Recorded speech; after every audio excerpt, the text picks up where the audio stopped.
자, 이번 강의는 이제 변압기에서의 전압 변동률을 이제 살펴봅시다. 자, 이 전압 변동률은 우리 뭐 직류기에서도 나왔고요. 동기기, 동기발전기에서도 나왔었죠. 뭐였습니까? 바로 애정 변동률 이렇게 생각하자고 그랬죠. 정 들었을 때와 정 떨어졌을 때, 무정할 때, 그쵸? 그거 곱하기 100. 이래서 전격 전압, 얘는 무부하 전압, 전격 전압. 아하, 전격 전압을 기준으로 해서 무부하 때와 그 다음에 전격, 우리가 부하를 달았을 때 그때의 전압의 차의 비율, 이걸 우리가 전압 변동률 이렇게 얘기했었죠. 자, 변압기에서도 한번 살펴봅시다. 여기 일단 2차를 1차로 환산한, 그렇죠? 리액턴스, 그 다음에 저항, 이 전체를 우리가 Z12 이렇게 표현해 보고요. 그리고 여기 뭐 110V 이렇게 가했을 때 여기에, 그렇죠? 110V가 걸리겠죠. 언제? 무부하 때지, 무부하 때. 여기에 부하가 없을 때에는 여기에 전압과가 절대 일어나지 않죠. 그치? 여기에 다 걸리기 때문에 뭐 이런 상황이 되고요. 자, 이때 우리가 전압 변동률을 어떻게 정했었냐? 엡실론은, 그쵸, 전격 전압. 그래서 요거 노말, 그래서 n을 써서요, vn. 그리고 분자에는 무부하 전압 v0 마이너스 vn 곱하기 100, 이렇게 우리가 계속 해왔었고요.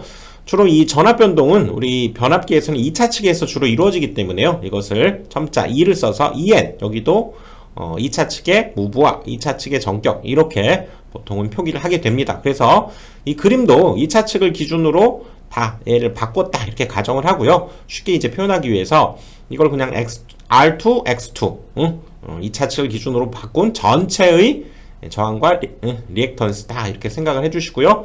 이제 여기에 부하를 이제 걸었다고 했을 때는, 그쵸? 여기에 100V를 가해도 여기에 100V가 그대로 다 걸리지 않는다는 거죠. 예를 들어서 여기에 90V가 걸렸어요. 아, 그럼 여기에서는 10V의 어떤 전압 강화가 일어나는구나, 이렇게 생각해 볼 수 있겠죠. 그치? 그래서 우리가 전 시간에 살펴봤던 대로 이 저항에서와 리액턴스에서는 각각 전압 강화가 일어나게 되는 거죠. 그리고 여기에서는 이제 전력 손실이 발생되어서 동손이 발생되었었죠. 지난 시간에 따져봤죠. 여기에서는 얼마의 전압 강화가 만들어집니까? 여기에서는 얘를 V2N이라고 하게 되면 여기는, 그쵸, 여기에 흐르는 전격 전류 2차 측 I2N 이렇게 표현하게 되면 여기 흐르겠죠. 그래서 여기에서의 전압 강화 I2N R2, 그쵸, 여기에서의 전압 강화 I2N X2 이렇게 만들어지게 되겠죠. 그것을 이제 비율로 표현한 것이 뭐냐? 아, 이때 2차 측의 전격 전압을 기준으로 해서 여기에서의 전압 강화, 방금 살펴봤잖아요. 이쪽에 흐르는 전류 I2N이라고 했을 때 뭐 전류와 저항의 곱이 여기에서의 전압이기 때문에, 그렇죠? 전격 전압분의 R2에서의 전압 강화 곱하기 100 한 것을, 아하, 이것을 퍼센트 저항 강하다, 이렇게 퍼센트 저항 강하다, 이렇게 우리가 얘기를 해요. 그리고 이것을 기호로는 간단히 P라고 쓰자는 거죠. 그리고 이쪽에서의 역시 전압 강화의 얘는 비율인 거죠. 전압 강화는 얘고, 전압 강화의 비율이니까 얘 비교해서 V2N분의 I2NX2 곱하기 100 한 것, 이것을, 아하, 얘도 퍼센트로 표현했죠. 이것을 퍼센트 리액턴스 강화, 리액턴스 강화 이렇게 얘기하고, 보통 얘를 Q 이렇게 나타내겠다는 거죠. 그래서 이 퍼센트 저항 강화와 퍼센트 리액턴스 강화를 이용해서 전압 변동률을 나타내 보자라고 하는 건데요. 그쵸, 이것도 어떤 변동된 비율이긴 해서 이 둘의 어떤, 그쵸, 합한 값으로 표현돼야 될 텐데, 이것은 이 둘을 그냥 합하기만 해서는 안 되고요. 여기에서는 분명히 얘와 저항과 리액턴스 사이에서 어떤, 그쵸, 역률 관계가 들어있기 때문에 그냥 더해서는 안 된다는 거죠. 그래서 여기에다가 원칙적으로는 코사인 세타를 얘를 곱해야 되고요. 이쪽에다가는 사인 세타를 곱해서, 그리고 여기 100%는 그냥, 그쵸, 이 둘 100%는 괄호 밖으로 그냥 꺼낸 거예요. 그치? 인수분해 하듯이 밖으로 꺼내버린 거고요. 이렇게 표현되어질 수 있다, 그 얘기예요. 근데 이것이 왜 코사인과 사인이 곱해져서 이렇게 만들어지느냐? 이거 굉장히 복잡합니다. 그리고 뭐 하면 할 수 있는데 별로 실효성이 없어서 우리 뭐 그런 것들은 간단히 결론만 받아들이고 가자고 그랬죠. 이런 복잡한 역률 관계를 고려해서 만들어진 이런 변동되는 값들을 그렇죠? 고려해서 만들어낸 것들인데 조금 복잡합니다. 그래서 결론 자체는 뭐 어렵지 않기 때문에 그냥 이렇게 결론을 받아들여주고 갑시다. 그래서 다시 한번 정리를 해보면 즉 얘랑 곱한 거죠. 지금 얘랑 곱한 거에다가 지금 여기 코사인 세타를 쓰고요. 얘랑 곱한 거에다가 그쵸? 사인 세타를 이렇게 써준 이것이 바로 최종 전압 변동률, 변압기에서의 전압 변동률이고, 자 얘가 뜻하는 게 뭘까요? 잘 보시면 2차 측의 정격 전압분의 저항에서의 전압 강화의 비율. 그래서 오호, 이것을 뭐라고 한다고요? P라고 표현하고 퍼센트 저항 강화. 자 얘는 뭡니까?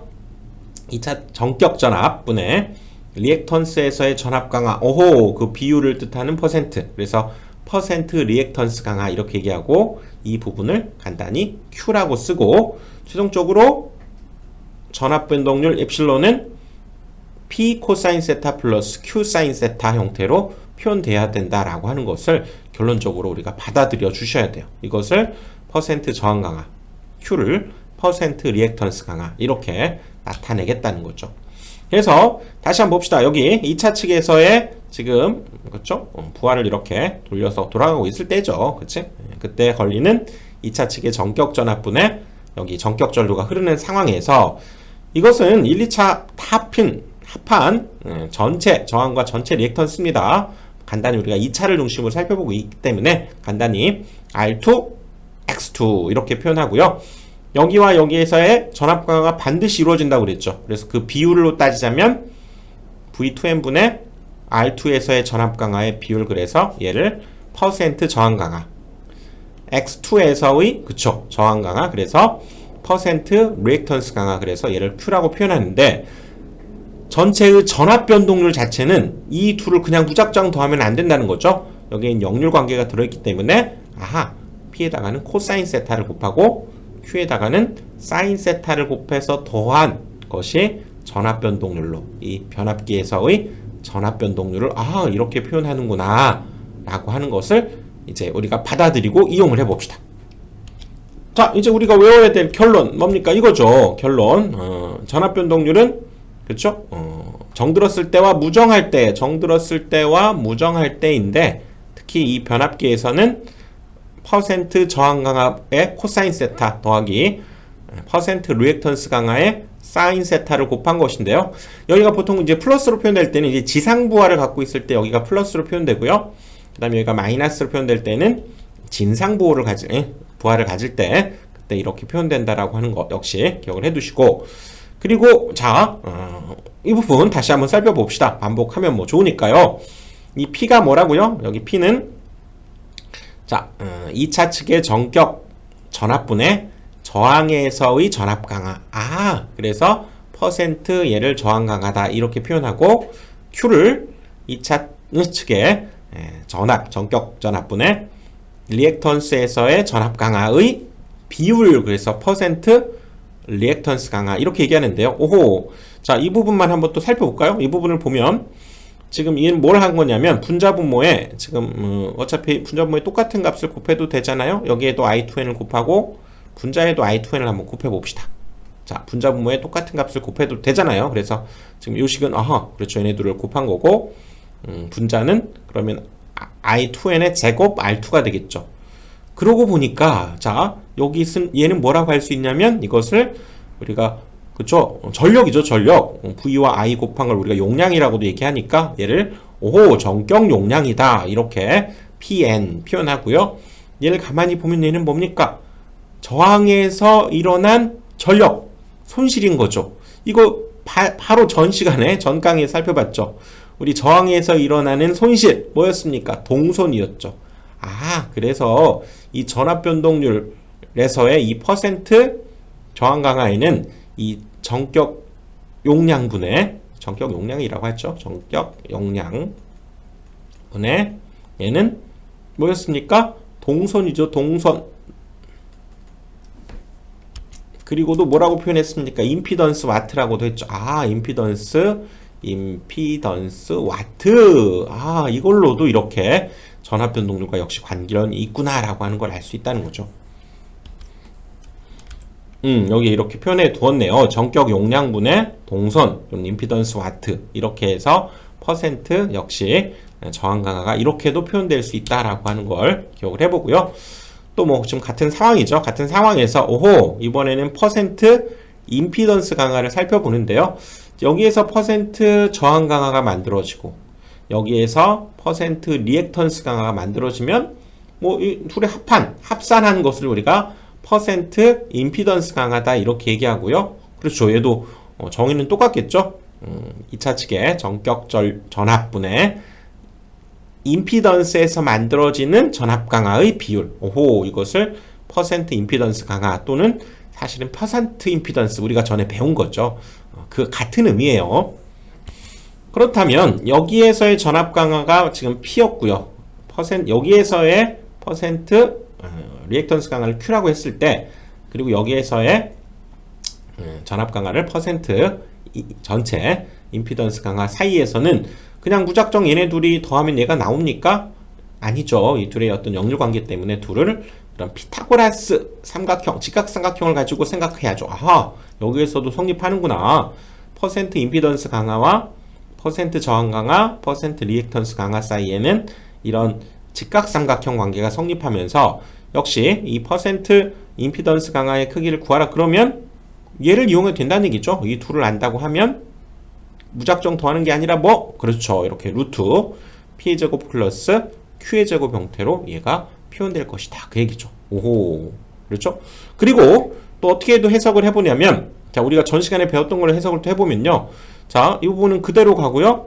자 이 부분을 한번 보면 여기는 이쪽 임피던스에서의 전압 강화죠. 이게 뭐였습니까? 우리 전 시간에 배웠던 이게 바로 임피던스 전압이었죠. 그렇지?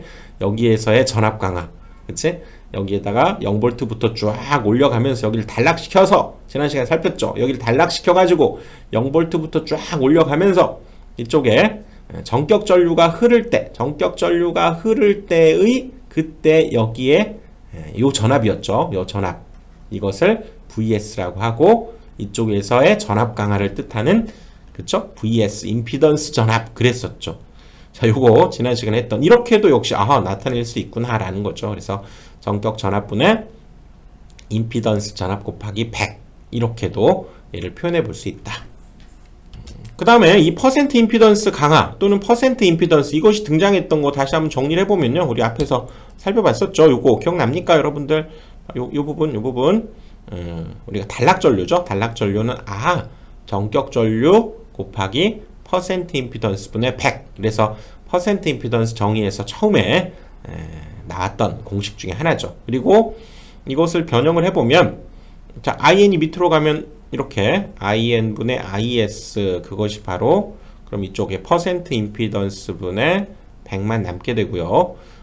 이것이 바로 뭐였습니까? 이것이 단락비라고 되었었죠. 이것을 단락비 전격 전류분의 단락 전류의 B가 단락비였고 퍼센트 임피던스 분의 100 이거였죠. 자 이것도 다시 한번 복습을 해보는 거고요.